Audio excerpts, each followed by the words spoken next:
والصلاة والسلام على سيد المرسلين وعلى آله وصحبه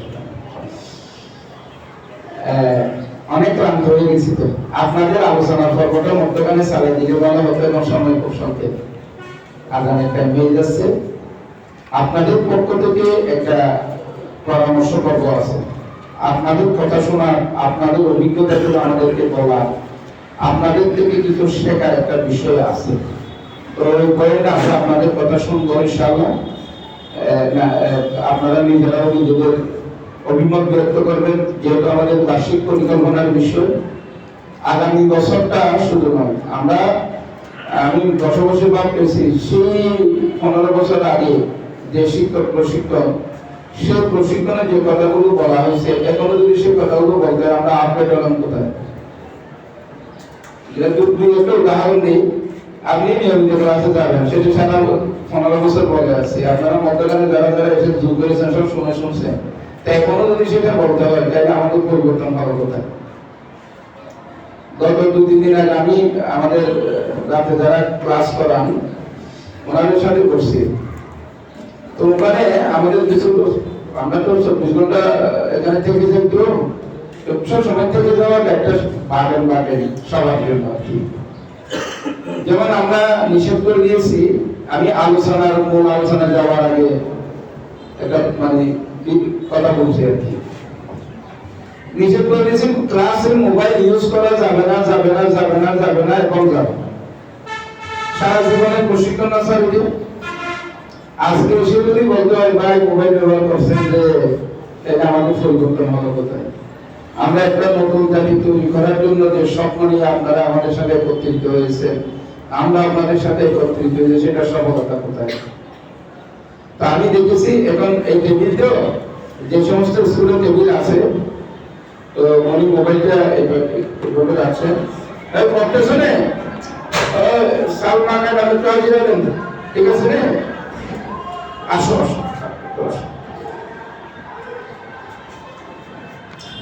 ওই উনি এভাবে দেখেন না কেন ওই জায়গাতে রাত্রে স্যারেরা যেটা যারা দায়িত্ব আছেন ওনারা এসে যদি দেখেন হাতে দিলে এই জন্য তখন আরেকটা জায়গা দেখলাম যে চেয়ারে যারা বসেন আমাদের সম্মানিত স্যারেরা রাত্রে বিশেষ করে ধরেন 2 ঘন্টা 2.5 ঘন্টা 3 ঘন্টা ক্লাস তুমি তো তখন দাঁড়িয়ে থাকো যেটা আমরাও চাই উনি মাঝে মধ্যে বসবেন আজিয়ার এটা স্বাভাবিক তো উনি কি করেন ভিডিও করিয়েন না স্যার কাইন্ডলি চেয়ারে যিনি বসেন উনি এভাবে একটু ডাকা করে বসেন তোমাদের গ্রুপের হাজিরাটা কিন্তু ঠিক মতো দেবে মোবাইল রানে সারা তোমাদের গ্রুপের হাজিরাটা এই রহিম মধ্যে ক্লিয়ার হয়েছে রে করো তাহলে ডিস্টার্ব করবে না কিন্তু উনি এখনো এটা করে তাহলে আমাদের পরিবর্তন হলো কোথায় তো এটা চেয়ারের নিচে হাঁটুতে দিছে কেন ও রাত্রে স্যার যদি এসে দেখে মোবাইল তো নিষেধ কিন্তু প্রিয় জিনিসটা আমি আর ছাড়তে পারবো না হাঁটুর সাথে লাগিয়ে হলেও জীবনের সঙ্গী বানিয়ে নেব আমাদের কি আজকে এত বছর পরে এখানে আমাদের এই প্রশিক্ষণগুলোতে আমার মনে হয় মিনিমাম 10-12 এসেছেন এই ধরনের শিক্ষক আছে তো এখনো কি সে কথা বলতে হবে তাহলে আমাদের পরিবর্তন হলো কোথায় এই যে নীতি নৈতিকতার কথা বললেন পরিবর্তন যে যা হয়েছে সেটা আপনার আমার কারণ নয় আমাদের ভিতরে আপনাদের ভিতরে যে আন্তরিকতাটা আছে এই আল্লাহ একটু বরকত দিয়েছেন আমাদের কোয়ালিটি খুব বেশি ডেভেলপ হয়েছে যদি তাই হতো আজকে আমাদের যে আলোচনাগুলো হয়েছে সব আলোচনাগুলো সারা জীবন করে এসেছি স্যার তার মানে স্যারের এটা আলোচনাটা কষ্টের গোপনীয়তা কতবার বলা হয়েছে আমাদের এখানে তা আমি মানি নাই তো প্রাইভেট বয়সে যেখানে প্রশ্ন বাড়াই দিছি তো বা আগাম দিয়ে দিছি তো যাকে প্রশ্ন প্রাইভেট তাকে যেহেতু হাতে চেক করবে না কিছু নাম্বার বাড়াই দিছি তো এরপরে আমরা সিদ্ধান্ত নিয়ে প্রত্যেক টাকাটা চেক করা হবে রিভিউ দেওয়া হবে তাহলে আমাদের পরিবর্তন হলো কোথায় পরিবর্তনটা নিজের ভিতর থেকে আসতে হবে স্যার পৃথিবীর শ্রেষ্ঠ মানুষ কারা এর আগে আমাদের বৈঠকে আলোচনা ছিল। ধরেন মুশাররফ মোবাইল নেন, আপনাদের আলোচনা আমরা শেয়ার করবো, এটা ভিডিও করবেন, যে লাইভ তো দেবেন না। হ্যাঁ, পৃথিবীর শ্রেষ্ঠ মানুষ কারা বলে? পৃথিবীর সৃষ্টি থেকে আজ পর্যন্ত শ্রেষ্ঠ মানুষ কারা? নবী রাসূলগণ, ওলি বুজুর্গগণ। আমরা এদিকে ওলি বুজুর্গগণ না আসে আগে থাকি। নবী রাসূলগণ এরা তো পৃথিবীর শ্রেষ্ঠ মানুষ।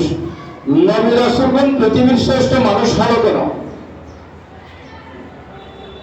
আপনার বিবেচনায় কি বলেন? আল্লাহর বিবেচনা তো আছে, শরীয়তের বিবেচনা তো আছে, এই জন্য শ্রেষ্ঠ মানুষ। আপনার বিবেচনায় কি বলে শ্রেষ্ঠ মানুষ হওয়ার কারণ কি? আদর্শ, ধৈর্যশীল, নিজের দায়িত্বের প্রতি কমিটেড। গুড। আর কি বলবেন নবী রাসূলগণ পৃথিবীর শ্রেষ্ঠ মানুষ কেন? আচ্ছা, যেহেতু সময় সংক্ষেপ,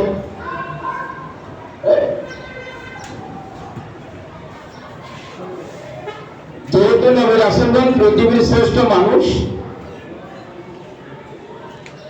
নবী রাসূলগণ পৃথিবীর শ্রেষ্ঠ মানুষ হলো নবী রাসূলদেরকে আল্লাহ পৃথিবীর মানুষের জন্য শিক্ষক করে পাঠিয়েছেন। আল্লাহ রাসূল বললেন, আমি মানব জাতির শিক্ষক। আল্লাহ আমাকে এই মানব জাতির শিক্ষক করে পাঠিয়েছেন। তো শিক্ষক হলো পৃথিবীর শ্রেষ্ঠ মানুষ। তো ওনারা শিক্ষক, ওনারা পৃথিবীর শ্রেষ্ঠ মানুষ, এটার ব্যাখ্যা কি? নবী রাসূল আল্লাহ দুনিয়াতে পাঠিয়েছেন, বলেছেন তুমি এই কওমের জন্য যাও, এই দেশের জন্য যাও, এই জাতির জন্য যাও, তাদেরকে যা জানে না, তারা যে ভুল পথে আছে, তারা যে অজ্ঞতার মধ্যে আছে, তাদেরকে বুঝিয়ে সুঝিয়ে তাদেরকে তুমি সঠিক পথে নিয়ে আসবে।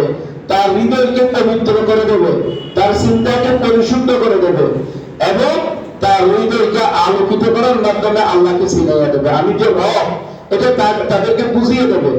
আমি যে পৃথিবী সৃষ্টি করেছি, আমি ছাড়া আর কোনো মাবুদ নাই, আমি যে আল্লাহ, এবং এই মানুষগুলো একদিন মৃত্যুবরণ করবে, আমার কাছে তার হিসাব দিতে হবে। এই হিসাবের প্রেক্ষিতে সে জান্নাত পাবে, নাহলে জাহান্নাম পাবে। এই মেসেজটা তুমি তাদেরকে দাও এবং তুমি তাদেরকে মেসেজ দাও, আমার এই নির্দেশনা অনুযায়ী যদি তারা চলে, তাহলে তারা দুনিয়াতে সফল হবে। দুনিয়াতে আমি তাদেরকে কর্তৃত্ব দেব, নেতৃত্ব দেব, আকাশের যে রহমত তাদের উপর বৃষ্টিধারার মতো বর্ষণ করব, মাটির ভিতরে সম্পদগুলো তাদের জন্য খুলে দেব। সুবহানাল্লাহ। শুধু তুমি মেসেজটা দাও। এই জন্য আমরা ওনাদেরকে বলেছি মেসেঞ্জার। এই জন্য ওনারা শিক্ষক। এবার আসেন, আল্লাহ রাসূল যদি মনে করেন আমি শিক্ষক, শিক্ষক করে আমাকে পাঠিয়েছে, তাহলে শিক্ষকের কাজ কি? যত্ন করে উনি রাতে গেছেন মানুষকে বোঝানোর জন্য। শিক্ষক দেয়া আমরা সাহাবা তৈরি করেছেন, সঙ্গী তৈরি করেছেন, দেখবেন ছাত্র তৈরি করেছেন, কনসেপ্ট বুঝবে লাগে। ওনারা ছাত্র তৈরি করেছেন, এমন ছাত্র তৈরি করেছেন যারা অসীমানি দ্বারা হৃদয়কে পরিশুদ্ধ করে ফেলেছে, হৃদয়কে আলোকিত। অসীমানি কি? অসীমানি হলো কোনটা সহজ পথ, কোনটা পাকা পথ। আল্লাহ রাসূল সিরিয়ে দিয়েছেন, এইভাবে যাও, এটা ইহদিনা সিরাতাল মুস্তাকিম, এটা সহজ সরল পথ। এই পথে গেলে দুনিয়াতে তুমি শান্তি পাবে, কল্যাণ পাবে, নেতৃত্ব পাবে এবং মানবতার মুক্তি পাবে তোমার ওসিলায়, মৃত্যুর পরে জান্নাত পাবে। আর যদি তুমি এভাবে বাঁকা পথে যাও, ভুল পথে যাও, দুনিয়াতে তোমার পারিবারিক অশান্তি মাথা থেকে যাবে না, সামাজিক অশান্তি যাবে না, দুনিয়াতে তোমার রিজিকের সংকুচিত হয়ে যাবে, আর মৃত্যুর পরে তোমার কর্মফল হিসেবে তুমি জাহান্নাম পাবে। এই তো শিক্ষা স্যার। এটা যদি শিক্ষা হয়ে থাকে, আমরা যদি আল্লাহ রাসূলের শেষ সুন্নতের অনুসারী শিক্ষক হয়ে থাকি, আদর্শের অনুসারী শিক্ষক হয়ে থাকি, স্যার খেয়াল করবেন, আমরা যদি সে আল্লাহ রাসূলের আদর্শের অনুসারী শিক্ষক হয়ে থাকি, তাহলে আমাদের কনসেপ্ট কি হওয়া উচিত? আমাদের কনসেপ্ট হওয়া উচিত, আমার সামনে যে ছেলেটা আছে আমি তাকে সেভাবে যত্ন করে তার ভিতরে ভুলগুলো দূর করে দেব, তার হৃদয়কে পরিশুদ্ধ করে দেব, তার তার চিন্তাকে পরিশুদ্ধ করে দেব, তাকে সমাজে একজন শ্রেষ্ঠ ভালো মানুষ হিসেবে গড়ে তুলব, একজন মেধাবী মানুষ হিসেবে গড়ে তুলব, একজন আল্লাহকে চিনতে পারে এইরকম একজন জ্ঞানী মানুষ হিসেবে, প্রজ্ঞাবান মানুষ হিসেবে গড়ে তুলব। এটা হলো শিক্ষকতার প্রথম কনসেপ্ট। স্যার মিলে যাচ্ছে কিনা? কোনো ভুল হচ্ছে না? একটু কাইন্ডলি আমার শিওর করতে হবে, কোনো ভুল হচ্ছে না? নবী রাসূলগণ যদি মানুষের মানব জাতির শিক্ষক হিসেবে আসে থাকেন, আমরা তো সে সুন্নতকে ফলো করছি, তাইলে আপনারা নিজেরা বলেছেন পৃথিবীর শ্রেষ্ঠ মানুষ হলো ওনারা, তো ওনারাই যদি শিক্ষক হয়ে থাকে, তো আমি তো সেই সুন্নতের একটা অনুসারে, আমি শিক্ষক। তাহলে ওনারা যেভাবে শিক্ষকতা করেছেন, আপনার আমার শিক্ষকতা সেভাবে হতে হবে না? যদি আমি সত্যকারের শিক্ষক হয়ে থাকি।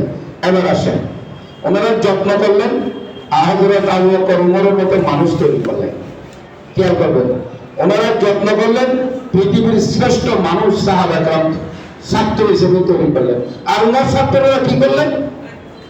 ওনার ছাত্ররা পৃথিবীর সমস্ত অন্ধকার দূর করার জন্য, সমস্ত ভুলভ্রান্তি, অসততা, অন্যায়তা, পথভ্রষ্টতা, অশ্লীলতা, অশান্তি দূর করার জন্য সারা পৃথিবীতে ছড়িয়ে পড়লেন ওনার ছাত্ররা। তারা ছড়িয়ে পড়ে, তারা দায়িত্ব পালনের সঙ্গে সঙ্গে তারাও কিছু ছাত্র তৈরি করলেন। আমরা এদেরকে বলি তাবিঈন। এই তাবিঈনরা আবার ছড়িয়ে পড়লেন, তারা তৈরি করলেন তবে তাবিঈন। খেয়াল করেন, জেনারেশন টু জেনারেশন, এটা হলো শিক্ষকতার ফিলোসফি, এটা হলো শিক্ষকতার দর্শন।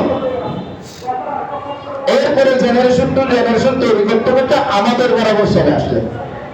এটা আমরা যদি একটা জেনারেশন তৈরি করতে পারি, তারা আরেকটা জেনারেশন তৈরি করবে, এটা কিয়ামত পর্যন্ত চলতে থাকবে। এখন আমরা যদি অফ হয়ে যাই, এই জাতিকে মুক্তির পথ দেখানো কে? এই জাতির ঐতিহ্যতা ও সুন্দর কুৎসিত কদাকার এগুলো থেকে এই জাতিকে বাঁচানো কে? আপনি যদি অফ হয়ে যান, এজ এ টিচার, আপনি যদি সত্যি শিক্ষক হন, তাহলে চিন্তা করছেন শিক্ষক বাণী কে? আমি গৌতম বুদ্ধের কথা বলি, এখানে দুটো বুদ্ধিস্ট ম্যাডামরা আছে। উনি কি করলেন? উনি প্রাসাদ থেকে বের হয়ে গেলেন, রাজপ্রাসাদ থেকে। উনি রাজার সন্তান।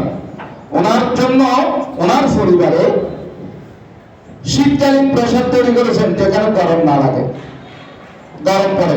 গরমকালীন প্রাসাদ তৈরি করেছেন, যেখানে শীত না পড়ে। প্রাসাদটার নির্মাণও এরকম আধুনিকতার যে ওখানে এসি, ওনার বিল্ডিং এভাবে তৈরি করেছিলেন, এত বেশি মানে বড় রাজার ছেলে প্রাসাদটা তৈরি করেছিলেন এইভাবে। এক এক মৌসুমে এক এক প্রাসাদে থাকতো, সন্তানের গায়ে যেন কোন রকমের শীতের ঠান্ডা এবং গরমের গরমতা নিয়ে তার শরীরের ক্ষতি হবে, এইরকম প্রাসাদ ছোট চলে গেলেন। একটা দুইটা ঘটনার কারণে, যেহেতু সময় সংখ্যায়, উনি করলেন কি, চলে গেলেন পাহাড়ে, দেড় বন্যা হলেন, লাশ দেখে চিন্তা করলেন, মানুষ যদি এরকম মরে যায়, তাহলে এই জীবনের অর্থ কি? আমার এই প্রাসাদ, এই খাবার, এই জীবন, এটার অর্থ কি? না না না না না, আমি মানুষের জন্য হয়ে যাব, আমার সুখ শান্তি আমি ত্যাগ করব। এবং একটা যে আশ্রম গড়ে তুললেন, সেখানে হাজার হাজার শিক্ষার্থীদেরকে বিনা বেতনে নিজের পাশে রেখে পড়ালেন। উনি হয়ে গেলেন গৌতম বুদ্ধ, ওনার ছাত্র হলেন হাজার হাজার লক্ষ লক্ষ পর্যন্ত চলে আসলেন। এভাবে আপনি চিন্তা করেন, আমি সক্রেটিসের কথা চিন্তা করেন। আমরা একটা থিসিস পড়েছিলাম না, রিঅ্যারেঞ্জ, মনে আছে তো স্যার? সক্রেটিস তখন তো আপনাদের আমাদের মতো প্রাতিষ্ঠানিক শিক্ষা ছিল না। খাজুর গাছের নিচে খাজুর হাতা দুটা উপরে সামনে দিয়ে পড়ানো শুরু করেছেন। খুব মনোযোগ দেবেন স্যার। শিক্ষক আপনি কে? আপনার জন্য আমরা যে উদাহরণগুলো দিচ্ছি, আপনি তাদের অনুসারী না, আপনি এরকম শ্রেষ্ঠ মানুষ না। এই শ্রেষ্ঠ মানুষরা কি করেছেন, আর আমি শিক্ষক হয়ে তাদের পরিচয় বহন করে আমি কি করছি, ইটস ভেরি ইম্পর্টেন্ট আমাদের জন্য, খুবই গুরুত্বপূর্ণ। তো উনি ফতেগাড়ের যুবক দেখলে, এই দাঁড়াও আমি কিছু কথা বলবো, এরকম একবার দুইবার বলতে বলতে ছেলেরা মনে করে যে ফাঁকো। উনি কি বলতেন? উনি তরুণদেরকে এই পৃথিবীর জন্য উপযোগী করে করতে চাইলেন। তখনকার সময়ে রাজা যেভাবে দাবিয়ে রাখতো, যুবকদের নষ্ট করত, পড়ার পরিবেশ ছিল না। উনি মনে করলেন এই যুবকদেরকে নষ্ট করা, আমাদের এখানে নাই নেই কিছু যুবকদেরকে সিঙ্গারা সমস্যা দিয়ে মিছিলে নিয়ে যেতে পারা, এরপরে তাকে একটা পদপতি সভাপতি যার নাই কোনো গতি, এই ধরনের কিছু দিয়ে তাকে মিছিল মিটিংয়ে নিয়ে যাবে। সুতরাং তাকে আমার ভাই তোমার ভাই মানে পায়খা আঁকি করাবে। এই তো মেধাবী হলে তো ওর পিছনে যাবে না ভাই। এই যদি লেখাপড়া করে আপনি যাবেন, এরকম কোনো ভাইয়ের সঙ্গে লেখাপড়ার জন্য আমি যাবো, কিন্তু এই ছেলেটা যদি লেখাপড়া না করে নষ্ট করে ফেলতে পারে তাহলে তার দরবারই হবে, মিছিলে নিতে পারবে। তো তাকে লোক দেখাইছে কি, এই আমি যে ভাইয়ের রাজনীতি করি না, সে তো আগামী দিনে এমপি হওয়ার সম্ভাবনা আছে, মন্ত্রী হওয়ার, বিশেষ করে তোমার জন্য অনেক সুযোগ সুবিধা করবে, সব একটু অফিসে যায়, তোমার সাথে একটু পরিচয় করিয়ে দেবো। ব্যাস, এই মনে করছে পৃথিবীর সব কিছু সে পেয়ে গেছে। চাঁদের নিজস্ব কোনো আলো নেই, মনে রাখবেন। সূর্যের আলো থেকে আলো নিয়ে আলোকিত হইতো। যারা এই ধরনের নেতার আলোতে আলোকিত হতে চায়, কোনদিন যদি নেতা ফালিয়ে যায়, সূর্য ডুবে যায়, চাপ অন্ধকার হয়ে যায়, এই মানুষগুলো আর গর্ত থেকে বেরোতে পারে না। এই পাই ফাটি করাবে, তারপরে নেতা ফাটি করাবে, এইভাবে তরুণদেরকে আমাদের বাসায় হাসি করিয়ে দেয় আর কি, হাবাগুবা বানিয়ে দেয় আর কি। তরুণের যে একটা বিশাল সম্ভাবনা সেটা শেষ করে দেয়। ঠিক ওই সময়ে এটা ছিল, তখনকার কালচার অনুযায়ী, তখনকার পরিবেশ অনুযায়ী হয়তো এইরকম সমান ছিল না। এই ওনাদের অবস্থা অনুযায়ী এরকম তরুণদের নষ্ট করার সবসময় মনে রাখবেন, অসৎ শাসক গোষ্ঠী, সব শাসক গোষ্ঠী না, অসৎ শাসক গোষ্ঠী সবসময় জাতির তরুণদেরকে প্রতারিত করে নষ্ট করার একটা নির্লজ্জ থাকে। নাইলে তারা যদি জাতির তরুণদেরকে সৎ হওয়ার সুযোগ দেয়, মানুষ হওয়ার সুযোগ দেয়, জ্ঞানী হওয়ার সুযোগ দেয়, তাইলে তাদের বন্দামি ধরা পড়ে যাবে, আর কোন নির্বাচ করতে পারবে না বন্দামিতে। দুর্নীতি, অসততা, অন্যায়, এটা কোন নির্বাচ করতে পারবে না বলে সব সময় তরুণদেরকে নষ্ট করে দিতে চায়। তো সক্রেটিস কি করলেন? ঠিক এইভাবে বোঝালেন, তরুণ আসো আমার দিকে, আমার কথা শোনো, তুমি নষ্ট হওয়ার জন্য পৃথিবীতে আসো নাই। তো যাই হোক, এগুলো বলে তোলে কি হলো জানেন? তরুণরা ওনার প্রতি উদ্বুদ্ধ হলো, ওনার কথা শুনলো, তরুণরা পরিবর্তন হতে শুরু করলো। আর এই দেশের ওরা করতে গিয়ে কোথায় খাবার, কোথায় কি, বাড়ির জন্য কোনো খাবার নিতে পারে না। মাশাআল্লাহ খুব একটু মানে গিয়েছিল, আসলে একটা ফ্যাসিলিটি উপবাস থাকতে পারবে, একটা সীমা আছে তো। মানে তো বাড়ি গেলেন, বাড়ি গিয়ে জিজ্ঞেস করলেন কিছু আনছো নেন, আজকে 3 দিন ধরে 4 দিন ধরে ছেলে মেয়ে ভেবার। তো ওনার কোনো উত্তর নাই, বেচারা তো নাই, কি উত্তর দেবে? আর আমাদের মতো টেরা টোরা বলে তো ঘুরে দিতে পারবে না, উনি তো জ্ঞানী মানুষ। তো উনি আস্তে করে খাটের উপর বসে আছেন, ওখান থেকে শিক্ষার আসছেন। ওনার বাড়ি ছিল পথের একেবারে দাঁড়ে, দরজাটা ছিল একেবারে মানে একটা ছোট গলি, ওইখানে যেখানে মানুষ যাতায়াত করতো। ও এক কলসি এক জগ পানি ছিল, জগ পানি সহ মাশাআল্লাহ সক্রেটিস নিয়ে দিলে। তো সক্রেটিস জগ আবার পানি খেয়ে আস্তে করে ওই দরজা খোলা ছিল, বাইরে মানুষ হেঁটে যাচ্ছে, তারা দেখে হাসাহাসি করলো। উনিও সুন্দর করে চৌকাট করে তাদের সাথে হাসা শুরু করলেন। তিনি মনে করলেন এটাই যায় শিক্ষক মানুষ। এটা সেই যুগের তিনি সবচেয়ে অ্যাটেনশন তৈরি মানুষ ছিলেন। তিনি পৃথিবীর ইতিহাসে নাই যিনি বাদ করতে পারেন না, বইয়ের মাইকাইছে, তিনি এখনো সক্রেটিস বেঁচে আছেন, তারাই শিক্ষক। শেখ সাদী রহমতুল্লাহ পড়াচ্ছেন আর পড়াচ্ছেন, একই আর কি। শিক্ষক বলতে মূলত মানে আমি শিক্ষক বলতে কে এটা বোঝাচ্ছি, আমি শিক্ষক মানে আমি অভাবে থাকতেন বলতেছি না, এটার উত্তর আমার আসতেছে। অতীতের শিক্ষকতার উদাহরণ দিচ্ছি। শিক্ষক মানে আপনি বার্তা না খাইয়া ছেলে মেয়ের দিকে নজর না দিয়া এগুলো করতে থাকবেন। আমি এখন এগুলোতে বিশ্বাসী নই, এগুলো সক্রেটিসের জমানায় ছিল, যে এই জমানায় এগুলো লাগবে, আমি আসতেছি। শুনেন, তবে যারা যে শিক্ষকতা করেছে মূল স্প্রিটটা বলতেছি আপনাদের, স্প্রিট কি? তো শেখ সাদী রহমতুল্লাহ একটা মাদ্রাসায় পড়াতে গেলেন। এখন তো বাড়িতে নাই কিছু, উনিও তো ওরকম ভাবে করে চাকরি তৈরির জন্য পাগল হয়ে গেছেন, কোথায় বা কোথায় কি, কোথায় বউ, কোথায় ছেলে মেয়ে, লাভ আত্মা। তো গেলেন জোরের ছুটির সময় বাড়ি গেলেন, বাড়ি কিছু খাইতে যাবেন আর কি, ওনারও মনেই নাই যে উনি বাড়িতে কিছু আনে নাই। তো বউ বললেন যে বাড়িতে তো কিছু নাই। ও কিছু নাই নাকি?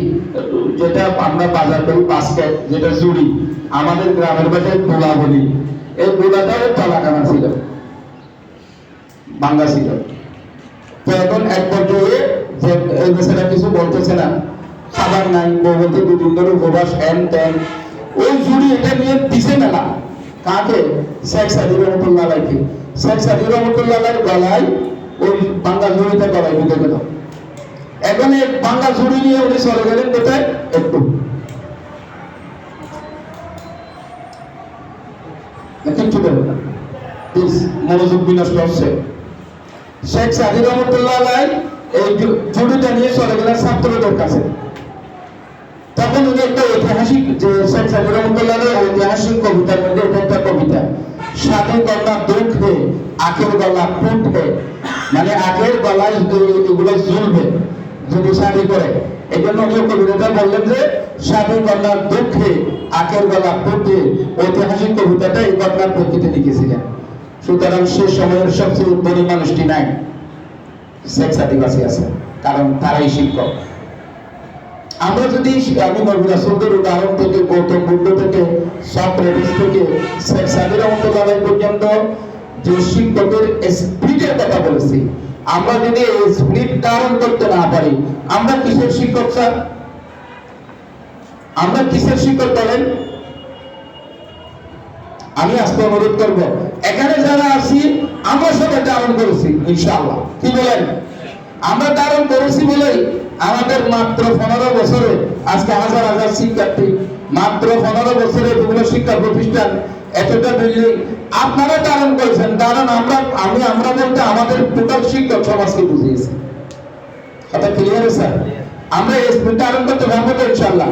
আমার সঙ্গে যে শিক্ষার্থী আছে তাকে আমি পরিবর্তন করে দেবো, সে আরো হাজার জনকে পরিবর্তন করার মতো যোগ্যতা অর্জন করবে আমার মাধ্যমে।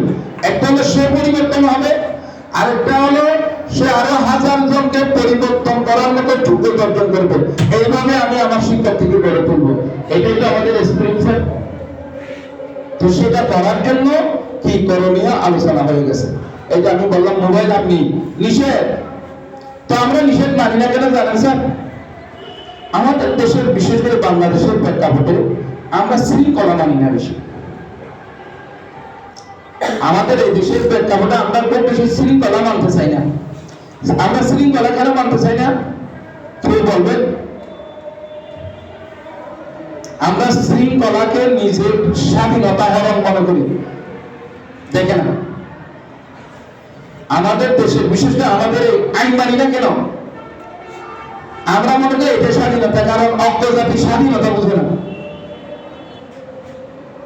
যারা জাতি হিসেবে অজ্ঞ না, আমাদের বাঙালি জাতি আমরা মেধাবী, এটা কমন কথা বলছি, আমাদের জাতি অজ্ঞ নয়।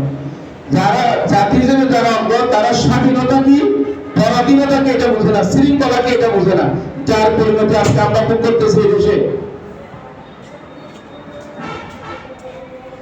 মনে করেন একজন বিমানের পাইলট, আপনি যে বিমানে উঠছেন, টিকিট করছেন, নিঃসন্দেহে আপনার একটা বিশ্বাস, আমি এমন বিমানের টিকিট করেছি যে বিমানের পাইলট অসম্ভব দক্ষ, সুশৃঙ্খল। বিমানের কন্ট্রোল রুম থেকে তাকে যে নির্দেশনা দেওয়া হবে, সে পুরোপুরি নির্দেশনা মেনেই বিমান নিয়ে আমাকে জেদ্দায় পৌঁছিয়ে দেবে। আমরা যখন এয়ারপোর্টে গেলাম, ওখান থেকে বিমানে উঠলাম, তখন ওখান থেকে ঘোষণা করা হলো 6 ঘন্টা 6 মিনিট 19 সেকেন্ড পরে এই বিমান জেদ্দা এয়ারপোর্টে পৌঁছবে। আরে ভাই, এখনো বিমান শুরু হয়নি। উনি কেমনে বললেন 6 ঘন্টা 6 মিনিট 19 সেকেন্ডে এয়ারপোর্টে পৌঁছবে? তার মানে ওনার কন্ট্রোল রুম ওনাকে বলে দিয়েছে আপনি এই গতিতে বিমান চালাবেন, এখন আবহাওয়া এই পরিমাণ এই জন্য আপনাকে এত উঁচুতে উঠতে হবে, একটা ওনাকে কন্ট্রোল রুম নির্দেশনা দিয়েছে। তো ঠিক আছে না? উনি ওই নির্দেশনা অনুযায়ী বিমান চালাইছেন এবং উনি বলতে পারেন এইভাবে যদি আমার বিমান চলে এই টাইমের মধ্যে আপনি জেদ্দায় পৌঁছতে বলে দিয়েছেন। আবার অনেক সময় বলেছেন আবহাওয়া খুব খারাপ, তাইলে গতি একটু কমাতে হবে, কত উঁচুতে উঠতে হবে, এই অনুযায়ী নির্দেশনা হয়। এখন পাইলট যদি বলে বিমান চালাচ্ছি নিয়ে আমি, নির্দেশনা দিচ্ছ তুমি, আমি ছেলে বিমান উপরে তুলে করে নিয়েছিলাম, আমার একটা স্বাধীনতা আছে না, তাইলে বিমান উঠবে না স্যার? কথা বলেন না কেন স্যার? বিমান উঠবে না? এইটার নাম হলো শৃঙ্খলা। আমরা স্বাধীনতা আর শৃঙ্খলা বুঝি না জাতি। এই জাতি এই যে কাপ্তাইদের ভাড়িগুলোকে যদি আমরা বাদ দিয়ে তার গতিকে নিয়ন্ত্রণ করে যদি এই যে বিদ্যুৎ উৎপাদনের শৃঙ্খলিত করে যদি বিদ্যুৎ উৎপাদন না করে, বিদ্যুৎ কোথায় পেতাম? নাইগ্রা জলপ্রপাতের যে স্রোতকে কন্ট্রোল করে নিয়ন্ত্রণ করে শৃঙ্খলার ভিতরে এনেছে বলে সেখানে আজকে এই যে বিদ্যুৎ উৎপাদন থেকে শুরু করে সব কিছু করার একটা সুযোগ হয়েছে। আপনাকে শৃঙ্খলা মানে পরাধীনতা নয়। আমরা অনেকে মনে করি আইডিয়ালে চাকরি করা মানে ও বাপ রে বাপ, যে কষ্ট রে ভাই, এই নিয়ম সে নিয়ম, এই কথা সেই কথা। আর নারী তো বিমানে ছুটেন করবেন, আপনি বিমানে ছুটেন করবেন। আপনার বিমানটা সঠিক পথে নেওয়ার জন্য আপনাকে স্কুল নামক একটা বিমান শিক্ষার্থী নামক প্যাসেঞ্জারকে তুলে দিয়ে আপনাকে ড্রাইভার করে দেওয়া হলো। আপনি যদি নিজের ইচ্ছায় বিমানটা অ্যাক্সিডেন্ট করাবেন, নিজেও তো মরবেন, ওরা তো মরবে। সুতরাং আমরা শৃঙ্খলা মানি না, এইরকম একটা জাতি আমরা দেখেছি। আমরা এখানে যারা আছে আমরা শৃঙ্খলা মানি ইনশাআল্লাহ। প্রয়োজনে এখন থেকে সব নির্দেশনা ওই শিক্ষকতার সুন্নত, কিছুক্ষণ আগে যেটা বলেছি, এটা দুটো ধারণ করে এটা সুন্নতটা মাথায় নিয়ে শৃঙ্খল, একেবারে সুশৃঙ্খল। আরে স্যার, আপনি যদি জাস্ট টাইমে যান ক্লাসে, আপনি যদি ক্লাসে জাস্ট টাইমে যান, আপনার ছাত্র আপনার থেকে একটু জাস্ট টাইম শিখে নেই। অত আমি যদি সুন্দর বিহেভিয়ার করি, আপনার শিক্ষককে আপনার কাছ থেকে বিহেভিয়ার শিখে নেই।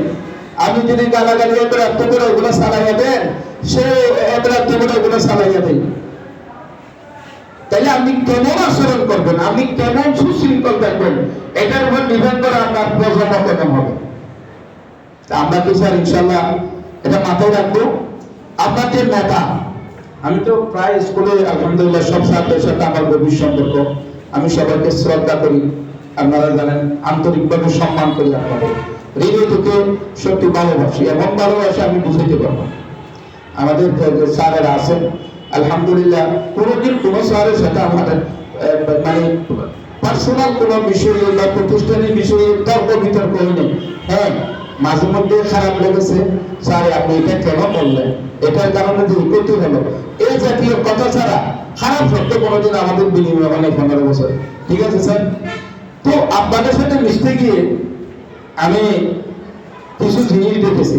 কিছুদিন আগে স্যারের সাথে বসছিলাম, আমি তো প্রায় প্রতিদিন আমরা কোনো না কোনো কথা হয়, বছর স্যারের সাথে আলাদা করে কথা হয়, মুস্তফা স্যারের সাথে মাঝে মধ্যে সবাইকে মিলে কথা হয়। স্যার যে প্রতিভা, বিশ্বাস করুন, যে মেধা আপনার আমার ভিতরে আল্লাহ দিয়েছেন, আমরা যদি চাই এই প্রতিভার বিকাশ ঘটে, এই কক্সবাজার দিয়ে বাংলাদেশকে শেষ করে দিতে পারবো। এই কক্সবাজার দিয়ে বাংলাদেশ শেষ হবে। আমি দেখেছি যে স্যার, এটা আপনাকে আমি প্রশংসা, অতিরিক্ত প্রশংসা করতেছি না। আজকে আমাদের জিল্লু স্যার, বসর স্যার, মুস্তফা স্যার আলোচনা করছেন না, আমরা তো শিক্ষক তৈরি না আলোচনা করার জন্য আমতাম তো গভর্নমেন্ট স্কুলের এক্সপার্ট, মনে আছে প্রথম গভর্নমেন্ট স্কুলের এক্সপার্ট চট্টগ্রাম থেকে যদি কোনো ভালো শিক্ষক আমাদের সাথে বলছে, টিচার্স ট্রেনিং এর টিচার, জেলা শিক্ষা অফিসার টিএমও সাহেব, টিএমও সাহেবকে পেয়েছেন না? তা আমরা এখন আলহামদুলিল্লাহ এমন স্বয়ংসম্পূর্ণ হয়ে গেছি যে শিক্ষক তৈরি নিয়ে আলোচনা করতে করতে আরো আলোচনা করতে গুরুত্ব দিয়ে গেছে, সর্বশেষ হয়ে গেছে। এখানে আরেকজন এসে আলোচনা করার স্পেস নেই। আলহামদুলিল্লাহ বলবেন না? এই প্রতিভাটা এখানে। আমি তো বিশ্বাস করি, আমি যদি ফাইন্যান্সিয়ালের প্রফেসরকে এখানে আলোচনা করতে দিই শিক্ষক প্রশিক্ষণ নিয়ে, যেমন আগে আমরা অভিভাবক সমাবেশে আমি যতক্ষণ না যাই ততক্ষণ আলোচনা বন্ধ।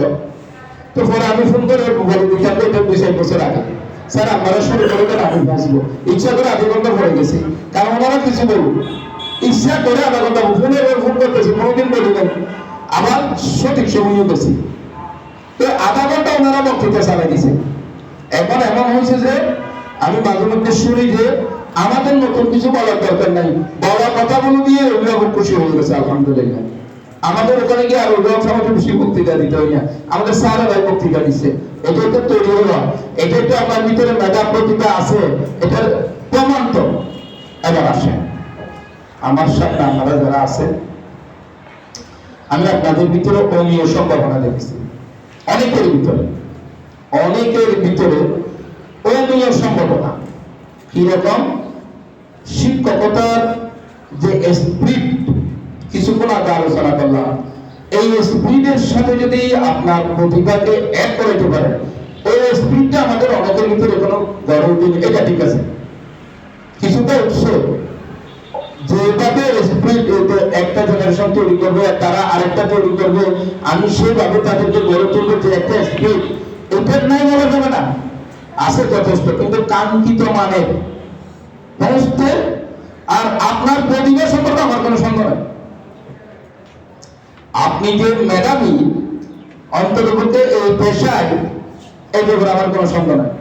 তাহলে আপনার মেধার সাথে আপনার প্রতিভা এক করুন, আপনার প্রতিভা এবং মেধা এক করে আপনার ওই স্পিরিট ওখানে যোগ করে দেন, আপনি অসাধারণ মানুষে পরিণত হবেন। আপনি একজন অসাধারণ মানুষে পরিণত হবেন। সক্রেটিস বলে দিলাম, খাবার পান নাই, তার সময়ের গরিব মানুষে হারিয়ে গেছে, আপনি আর বেঁচে আছেন। তিনি বেঁচে আছেন, আপনি বেঁচে থাকবেন। শেখ সাইদির সময়ের সবাই হারিয়ে গেছে, শেখ সাইদি বেঁচে আছে, কেমন পর্যন্ত বেঁচে থাকবে। ছাড় পৃথিবীতে কিছু দেওয়ার জন্য ইচ্ছা আছে স্যার। তাহলে এই জিনিসগুলো বুকে ধারণ করে স্পিরিটকে বুকে নিয়ে, 24-এর স্পিরিটের মতো না, তার চেয়ে আরো হাজার গুণ স্পিরিট বুকে নিয়ে আপনি কাজ চালিয়ে যান। আপনার যে প্রতিভা, আইনস্টাইন বলেছেন মানুষ তার প্রতিভার সর্বোচ্চ 25% ব্যবহার করতে পারে। উনি বললেন আমি আমার প্রতিভার সর্বোচ্চ 25% ইউজ করেছি মাত্র। আপনার ওই যে একজন উইলিয়াম জেমস, তিনি অনেক গবেষণা করে, অনেক পরীক্ষা নিরীক্ষা করে দেখিয়েছেন মানুষ তার প্রতিভার সর্বোচ্চ 11 থেকে 12% ইউজ করতে পারে। নিউটনকে যখন জিজ্ঞেস করা হলো, তার ছাত্ররা জিজ্ঞেস করেন আপনি একটু জ্ঞানী, পদার্থবিজ্ঞান তো নিউটন ছাড়া কল্পনা করা যায় না, পদার্থবিজ্ঞানের কোন জিনিসটা নিউটন ছাড়া কল্পনা করা যাবে না। এত বড় একজন বিজ্ঞানী এবং জ্ঞানের প্রায় শাখায় ওনার পদচারণা। স্যার কথা বুঝে গেছে তো? ধন্যবাদ। জ্ঞানের প্রতিটি শাখায় ওনার পদচারণা কম বেশি। এমন একজন জ্ঞানী মানুষকে যখন জিজ্ঞেস করলো ছাত্ররা, স্যার আপনি এত বড় জ্ঞানী, আসলে আপনি স্যার আপনি কত জানেন? উনি আপনার জ্ঞানের সীমা পরিসীমা কি একটু স্যার মানে আবেগেরই আপনাদের বলে না স্যার এত গণিত বুঝলেন স্যার, আমরা অসাধারণ স্যার, আপনি এটা আসলে বলো তো। তো নিউটন বলেন যে ঠিক আছে অসুবিধা নেই, আসো একটু বেড়াইতে যাই। বেড়াইতে গেলেন কোথায়? সমুদ্র সৈকতে, বিশাল সাগরের ঢেউর দিকে। স্টুডেন্টের দিকে একটু তাকাও, কি দেখতে পাচ্ছ? কোনো সীমানা আছে না স্যার, কোনো সীমানা নেই। এদিকে তাকাও, বালু রাশি দেখো, দেখা যাচ্ছে না সীমানা? না। এবার এদিকে একটু তাকাও, দেখছো তো? দেখছি।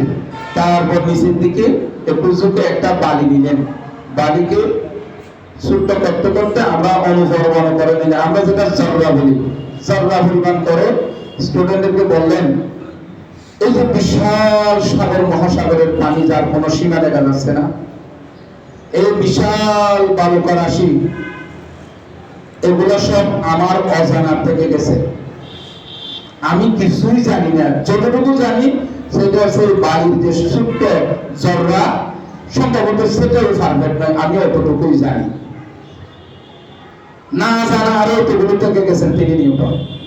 আসলে জ্ঞানের স্যার 3টা স্তর মনে রাখবেন।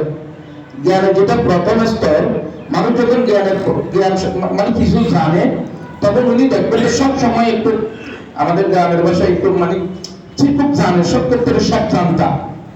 যখন মানুষ জ্ঞানের 2য় স্তরে প্রবেশ করে, তখন সে আরো জানার আগ্রহী হয়ে ওঠে। উনি একটু একটু বুঝতে পারে আমার জানার জন্য আরো অনেক কিছু আছে, তখন উনি একটু নীরব হয়। জ্ঞানের প্রথম স্তরে থাকলে মানুষ বেশি শর্টকাট করে, এটা জানি যেটা জানি, হোম জানি, ট্যান জানি, মানে একটু আমার ফটর মানে সব জানি। যখন মানুষ জ্ঞানের তৃতীয় স্তরে প্রবেশ করে, তখন উনি বুঝতে পারেন আমার তো আরো অনেক কিছু জানা দরকার, তখন উনি আস্তে আস্তে নীরব হয়ে যায়। মানুষ যখন জ্ঞানের তৃতীয় স্তরে প্রবেশ করে, তখন উনি জানেন যে উনি কিছুই জানে না, তখন উনি মহাজ্ঞানী হিসেবে প্রতিষ্ঠিত হয়। এই জ্ঞানের তৃতীয় স্তরে নিউটনরা প্রবেশ করে ফেলেছিলেন, সক্রেটিসরা। এই যারা শিক্ষক, তাদেরকে ওই জায়গায় পৌঁছতে হবে। স্যার, কদিন বেঁচে থাকবেন বলেন পৃথিবীতে? কদিন আমি বেঁচে থাকবো? যতটুকু আছে নিজের, আমি তো একটা দোয়া শিখে দিয়েছি ছেলেদের। আল্লাহ শোনে না স্যার, ছাত্রদের দোয়া। আজকে সকালে আমার ছেলে মেয়েদের নিয়ে মা নিয়ে দোয়াটা করছি, আজকে সকালে না রাত্রে। আমি তো রাত্রে যাচ্ছি যে প্রায় এখান থেকে উঠছি যে রাতের 12:30 পরীক্ষার্থীদেরকে নিয়ে। এর আগের দিন তো 12:30 উঠছে, এর আগের দিন 1টা বাজছে। সব আর কোনো রেস্ট নাই, নো রেস্ট। তো আজকে মিছিল কিন্তু ছেলেদের বললাম তো কি রে তোমরা জোড়া তোরা নাই কেন রে? অথচ আমরাও অভ্যস্ত হয়ে গেছি, খাম ঘুমাইতে অভ্যস্ত হয়ে গেছি। তো আমি দোয়াটা একটু বলে দিই স্যার। দোয়া হলো, আল্লাহ তোমার দেওয়া প্রদত্ত যে প্রতিভার প্রতিটি অংশ তোমার সন্তুষ্টির নিয়তে মানবতার কল্যাণে, তোমার সমস্ত সৃষ্টির কল্যাণে বিকশিত করার তৌফিক দান করো। এটা হলো একবার ছেলেদের দোয়া শিখিয়ে দিছি। আল্লাহ তুমি আমাকে যে প্রতিভা মেধা দিয়েছো, নিঃসন্দেহে দিয়েছো, প্রত্যেককে দিয়েছো, তাও তো বাদ দেয় নাই। সবার সমান। আপনার মার মস্তিষ্ক 1.5 কেজি, মাথার কুড়িটা বড় ছোট হতে পারে।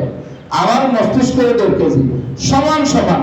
কেউ সিস্টেম পাওয়ার কারণে, প্ল্যাটফর্ম পাওয়ার কারণে তার মেধার বিকাশ ঘটেছে, কেউ প্ল্যাটফর্ম না পাওয়ার কারণে আগের অবস্থায় থেকে গেছে।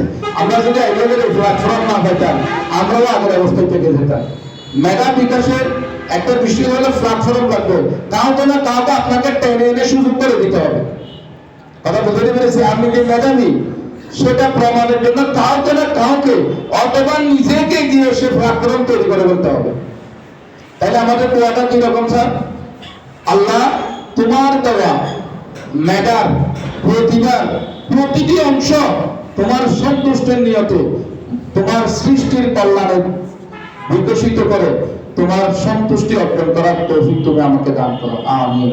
আপনারা আপনাদের সন্তানদের একটু শিখিয়ে দেবেন, শিক্ষার্থীদের আপনাকে আল্লাহ যা দিয়েছেন সব বিকশিত করে দেবেন এই পৃথিবীর মানুষের জন্য, আল্লাহর সমস্ত সৃষ্টির জন্য। একটা কুকুর আপনাকে দেখে শান্তি পাবে, একটা বিড়াল আপনাকে দেখে শান্তি পাবে, আপনার সমস্ত সৃষ্টি আপনার থেকে উপকার পাবে, নিজেকে সেভাবে গড়ে তোলো। এটাই হলো শিক্ষকতা। টাকা লাগবে, সম্পদের প্রয়োজন হবে,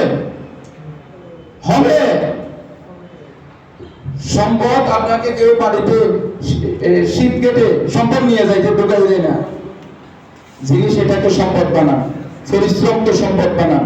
অর্থাৎ সবচেয়ে উজ্জ্বল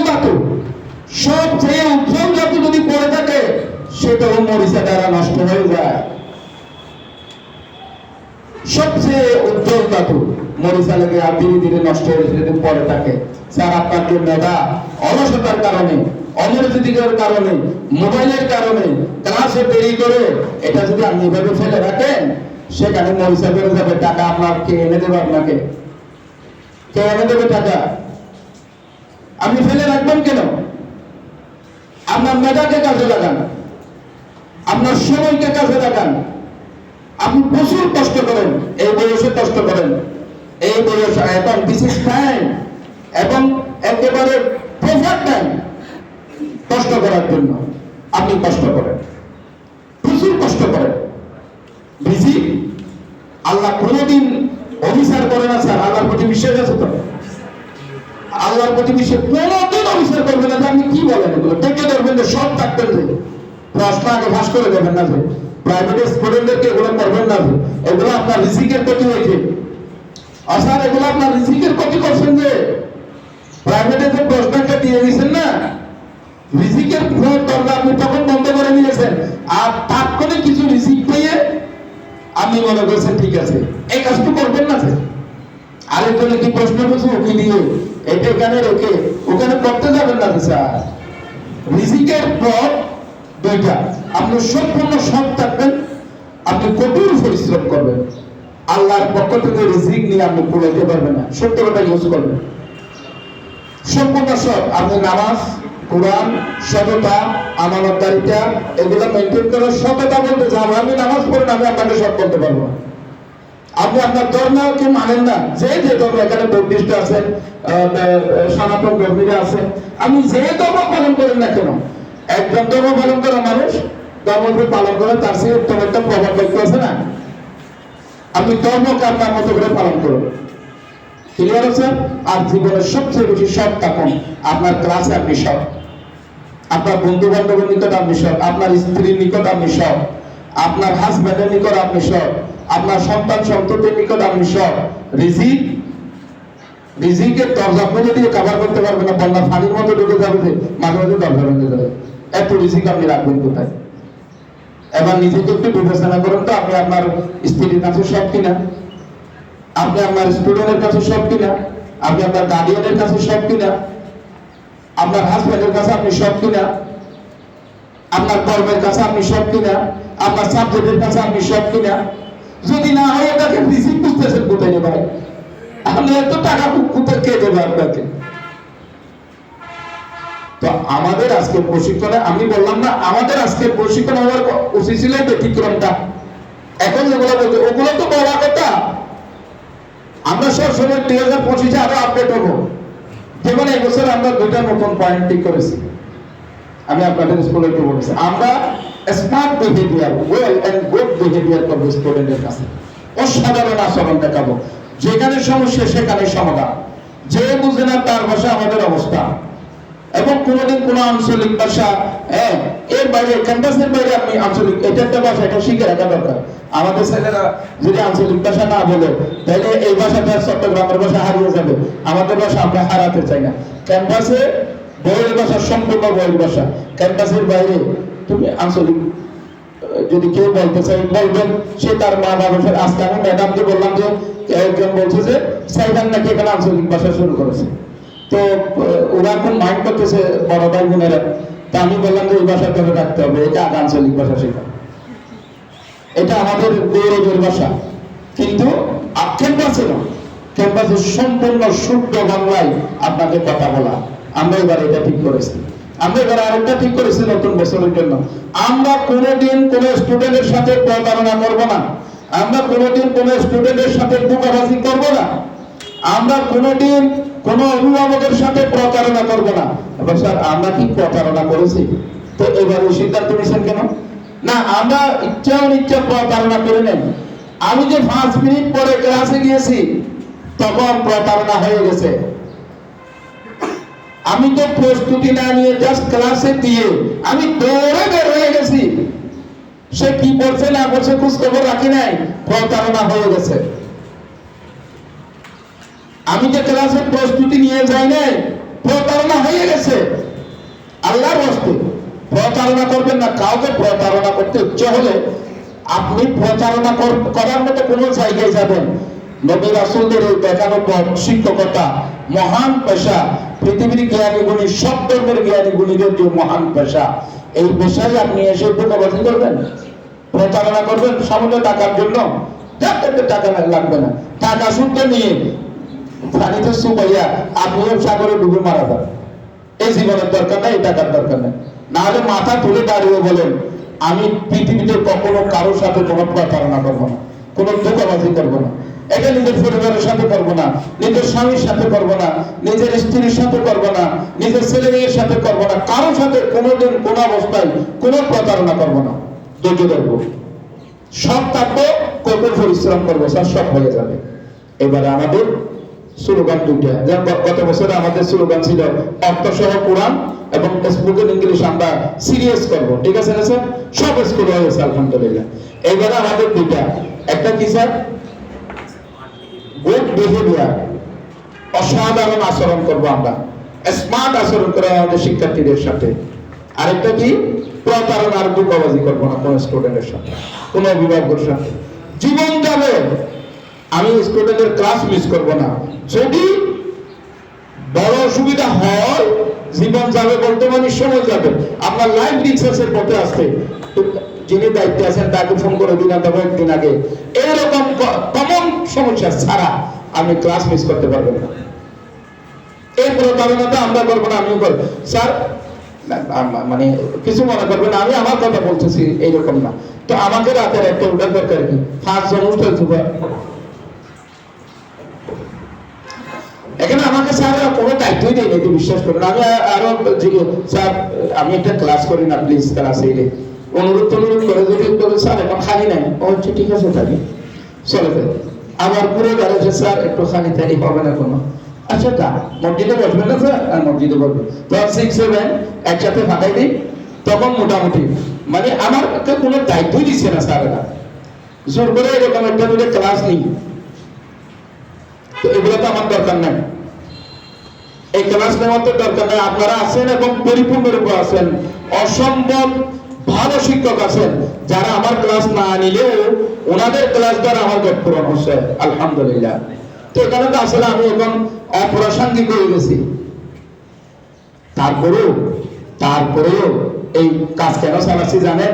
প্রতারণা করতেছি না যে জাতির সাথে, ধোঁকাবাজি করতেছি না যে কারণ স্কুল আমাকে একটা বেতন দিচ্ছে, এখানে 20-30 হাজার টাকা বেতন, বিশাল ব্যাপার। এমপিভুক্ত স্কুলের হেডমাস্টারের সমান বেতন, সহকারী প্রধান এমপিভুক্ত স্কুলের সহকারী প্রধানের সমান বেতন। আমাদের অন্যান্য স্যারেরা এমপিভুক্ত স্কুলের সিনিয়র জুনিয়র শিক্ষকদের প্রায় কাছাকাছি বেতন। কিভাবে প্রতারণা করব? কিভাবে আমি বেতন নেবো? স্যারেরা কষ্ট করতে থাকবেন, আমি শুধু ঘুমাইয়া থাকবো। জোর করে ঘুমানোর জন্য ফাটাই দিয়েছে মানুষেরা আমাকে। বলে স্যার আপনি রেস্টে জানতে পার জেলে সব দেখলে মানে এক একজন, আর অন্য স্যারেরা তো সহজে না বললেও কানে কানে বলে যে স্যারকে একটু চলে যেতে বলেন তো। যারা বলতে পারে তাদের দ্বারা বলে মানিটা কি? স্যার বিশাল স্বপ্ন নিয়ে আপনি ঘুমাবেন কেমনে? একদিন শিক্ষার্থীরা গণিত পরীক্ষা দিয়েছি কিছুদিন আগে, আমি গণিত নাম্বার কম পাইছি, সারাদিন রাত ঘুমাতে পারি নাই। কিভাবে তাদেরকে গড়ে তুলবো, আমরা কি করা যায়? মুস্তফার সাথে সমন্বয় করছি, নেক্সট গণিত পরীক্ষা আপনি কিভাবে নেবেন, আর কি করা উচিত, আগামীতে খুশি নেই, গণিতের উপর সময় বেশি দেন, ইংরেজির উপর সময় দেন, অন্য সাবজেক্ট আমি ক্লাস টাইমে ম্যানেজ করে নেব। এটা হলো আপনার আমার জাতির প্রতি কমিটমেন্টের অংশ। পারবো না স্যার? আপনারা এটাই তো শিক্ষকতা স্যার। আমি আশা করবো এটা করবেন, মেহরবানি করে করবেন, খুব মনোযোগ দিয়ে করবেন। আমাদের শিক্ষার দুটো পন্থা আছে স্যার, এটা বলে শেষ করে দিই। মানুষ নিজের ভুল থেকে শিখে, আর একটা অপরের ভুল থেকে শিখে। খেয়াল করবেন, সেটার যে নানা পন্থা আছে থাকে, সেখানে একটা পন্থা হলো নিজের ভুল থেকে শিখা, নিজের ভুল থেকে শিখা, আরেকটা কি অপরের ভুল থেকে শিখা। Who is your best teacher? কে আপনার সর্বোত্তম শিক্ষক বলতে পারবেন? Your best teacher is your best mistake. Your best teacher is your best mistake. আপনার সবচেয়ে বড় ভুলটাই আপনার সবচেয়ে বড় শিক্ষক। মনে রাখবেন, আমরা ভুল করলে হতাশ হয়ে যায়। আমি তো কোনোদিন বলে টুকরো হচ্ছে, এখানে যন্ত্রণা শুরু হয়। ম্যাডাম আপনি বলতে ম্যাডাম কোথাও হাত পাচ্ছে না, এটা ভুল হচ্ছে মনে হয়, এখানে কি অবস্থা, মনে যন্ত্রণা শুরু হয়। তখন যতক্ষণ পর্যন্ত ওখান থেকে আপনি নিজেকে ড্র করে নিয়ে আসতে পারবেন না, ততক্ষণ পর্যন্ত আপনার অন্তরণ যন্ত্রণা থাকতে হবে। কারণ your best friend is your best mistake. আপনার সর্বোত্তম বন্ধু হলো আমার সর্বোত্তম ভুলটা। আমরা মানুষ, আমাদের ভুল হবে। এখান থেকে আপনি যদি বুঝতে পারেন একদিনের জন্য আর ভুলের দিকে পা বাড়াবো না, তাইলে এই ভুলটাই আপনার বেস্ট ফ্রেন্ড। কোনদিন দ্বিতীয়বার ওইটা বলে না, ইমানদাররা নেড়া বেলতলায় করবে যায়, প্রবর্তককে বলেন না নেড়া বেলতলায় করবে যায়। একবার গিয়ে বেল ভরে তেমনিতে নেড়া, তারপরে মাথা হলে খাটা, তাইলে হয়ে গেল ফাটা। তো করলে তো কি এখন? তো এই চিন্তাই সে কইবার যায়, একবার বাস দিয়ে বিকাবলা যাবে না। আপনার ইমানদাররা আল্লাহ রাসূল বলেছেন, গর্তের মধ্যে একবার পড়বে যে, সে পরে হাঁটার সময় খেয়াল করবে ওখানে গর্ত ছিল, আমি ওদিক দিয়ে যাব না, এটাই মানের লক্ষণ। নেড়া দলতলা একবার যাবে তো। Your best friend is your best teacher, best mistake, your best teacher is your best mistake, your best friend is your best mistake, your best teacher is your best mistake. এই শব্দটা আজকে মাথায় নিয়ে যাবেন এখান থেকে। আপনার সর্বোত্তম বন্ধু, আপনার সর্বোত্তম ভুল, আপনার সর্বোত্তম শিক্ষক, আপনার সবচেয়ে বড় ভুলটা। কারণ আমি এগুলা মানে আর পা বাড়াবো না। Clear sir? এটা হলো নিজের থেকে শেখা। অসার অসার আমার পছন্দ আর হতা আর শুক্রিয়া। একটা হলো নিজের ভুল থেকে শিখা, আর একটা হলো অপরের ভুল থেকে শিখা। এটা কিরকম? আমাদের হায়াতটা হলো খুব সংক্ষিপ্ত, আমাদের এই জীবনটা খুব ছোট স্যার। ভুল করে ভুলের মধ্যে সাঁতার কেটে আমরা মরতে চাই না, নিজের আমল নামাকে কালার করে আল্লাহর কাছে হাজির হতে চাই না। কিন্তু মানুষ তো আমরা আমাদের ভুল হয়ে যাবে। এবং আপনি খেয়াল করছেন যে আপনার স্কুলে অনেক স্যার সব সময় দেরি করেন, আমি খেয়াল করছেন। এখান থেকে আপনার কি শিক্ষা নেওয়া উচিত? যদি ভুল থেকে শিক্ষা নেন তাহলে আপনার কি শিক্ষা নেওয়া উচিত স্যার একটু বলবেন? বুঝেন নাই মনে হয়? একজন স্যার সব সময় স্কুলে দেরি করে, প্রিন্সিপাল স্যার বললেও দেরি করে, না হলেও দেরি করে। এখান থেকে আপনার কি শিক্ষা নেওয়া উচিত? দোষ না খোঁজা গুড। আরে স্যার কিছু বলবেন নাকি? ও তো আপনি ওই স্যার যিনি বারবার দেরি করেন, ক্লাসের ফাঁকে চলে যান, আপনি খেয়াল করবেন যে ওনাকে যিনি দায়িত্ব আছে তিনি সব সময় বকাঝকা করেন, ওনার দ্বারা স্টুডেন্টের ক্ষতি হচ্ছে। আপনি এটা দেখে আপনার একটা শিক্ষা নেওয়ার আছে যে আমি আর দেরিও করবো না, ক্লাসের ফাঁকে বের হয়ে যাবো না। তাইলে আরেকজনের ভুল দেখে যখন আপনি শিখবেন, তাইলে আপনি আরো এক ধাপ এগিয়ে গেলেন। প্রথমে শিখলেন নিজের ভুল থেকে, আবার আরেকজনের ভুল থেকে যখন শিখলেন আরেক ধাপ এগিয়ে গেলেন। কারণ জীবনে এত ভুল করার সময় কোথায়, এত শিখার সময় কোথায়? জীবন তো সংক্ষিপ্ত। আমি বারবার ভুল করে শিখতে শিখতে তো হায়ার শেষ হয়ে যাবে। তো শিখার আগে, আমার ভুল হওয়ার আগে আরেকজনের যেটা ভুল হয়েছে সেটা থেকে আমি শিখে নেবো। এই ভুল আমি আর করবো না। এই ভুল যদি আমি করি তাহলে আমাকে তো সবসময় প্রেশারে রাখবো, আমার মন মানসিকতা সবসময় অস্থিরতায় থাকবে, তাহলে এটা তো আমার ক্ষতি হবে। সুতরাং উনি যেটা করেন সেটা আমি করবো না। ঠিক আছে না? এখন আমরা তো সেটা করি না। আমরা করি যে উনি যদি দেরি করে আসতে পারেন তা আমি কেন আসতে পারবো না? তো ভুল থেকে শিখা হবে না। এই জন্য আমারও কোনো পরিবর্তন নাই। আমাকে যদি কেউ বলে যে এল দিছে স্যার, আমাকে এল দিছেন যে ওই দিন আমাদের নজির আহমদ স্যার 3 দিন দেরি করছে, আপনি তাকে তো 2 দিন দিয়েছেন স্যার। এটা স্যার আসলে স্যার আপনাদের কাছে কোনো নিয়ে বিচার নেই। Injustice, injustice. ভালো মানুষ মনে করেছেন আসছিলাম আপনারা। এখন আপনি ভুল থেকে না শিখে আপনার ভুলটা চাপিয়ে দিলেন, ভালো মানুষ যাদেরকে মনে করেছেন তাদেরকে খারাপ মানুষ বানালেন। কোথায় কি লাগাই দিলেন চিন্তা করেন তো আপনি। উনি ভুল করছেন, আপনি কেন ভুল করবেন? ওনার উদাহরণ কোনোদিন আপনার শিক্ষা হতে পারে না। ওনার খারাপটা আপনি রিসিভ না করার মাধ্যমে শিক্ষা নেবেন যে আমি ওনারটা কেন উপস্থাপন করবেন কেন? এরপরে বছরের শেষ হলো, কি বিপদ দেখে না? বছরের শেষ হলো, যারা স্যালারি কমিটি আছেন ওনারা আপনার পারফরমেন্স রিপোর্ট নিয়ে বসলেন। কোন একজন স্যারকে 4,000 টাকা বেতন অ্যাড করে দিয়েছে, আর কোন স্যারকে 1,000 টাকা অ্যাড করে দিয়েছে, কোন স্যারকে 500 টাকা অ্যাড করে দিয়েছে। মূল 10% আইডিয়া তো কোনোদিন কমিটমেন্ট থেকে দূরে সরে যায় না।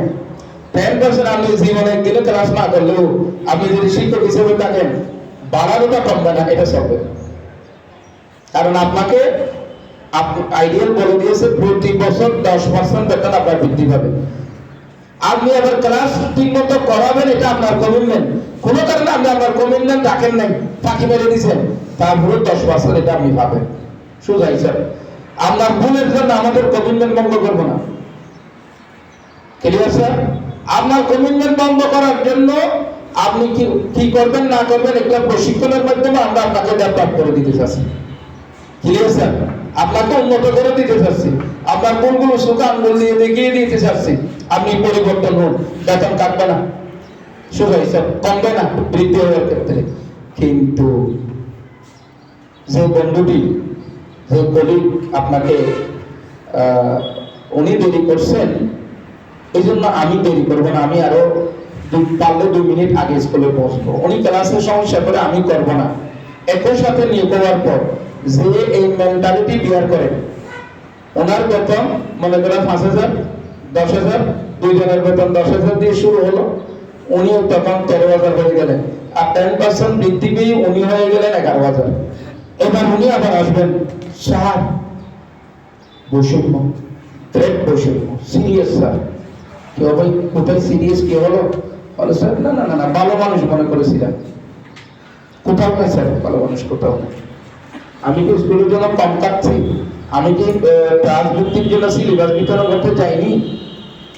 ও, আমি কি ওটা করিনি? ও, তো মানে বৈষম্য কেন স্যার? কেন ভাই আপনাকে 10% স্কুল কমিটমেন্ট করেছিল, দিয়েছে তো স্যার? না তা অবশ্যই দিয়েছে, তো সমস্যাটা কোথায়? স্যার ওনাকে স্যার 2,000 বাড়াই দিছে স্যার। এখন যদি ওনাকে বলে যে ভাই আপনি কোটাল লাল দাগ আছে দেখেন তো আপনার খাতায়, আমরা তো এল দিলে আপনার গায়ে শুদ্ধ লাগে না, এখানে এল দিলে যোগ্য, কোনো সমস্যা নাই। এই সঙ্গে না আরে কি বলবে রে, আমার তো এখন গান লাগানোর বিষয়, তো এই জন্য বেতনটাও আপনার ওখানে লাগে নাই আর কি। এতে আপনার এত কষ্ট হওয়ার কি আছে ভাইয়া?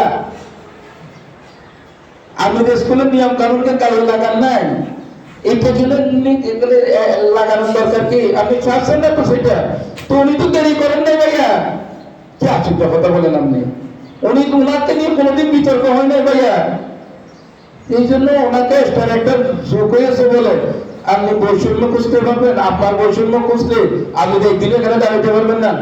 আপনার বৈষম্য গুলো আমরা সংশোধন করে আপনাকে সেরা মানুষ বানাতে চাচ্ছি, এটার পুরস্কার আমাদেরকে দিয়ে আপনি খুশি হবেন, আমাদের খুশি করবেন। এটা না করে ওনারটা ধরে টানাটানি করতেছেন কেন? এটা যদি বলেন তারপরে এটার উত্তর আসলে সরকার হলো হঠাৎ না ভাবে যুক্তি আছে তো।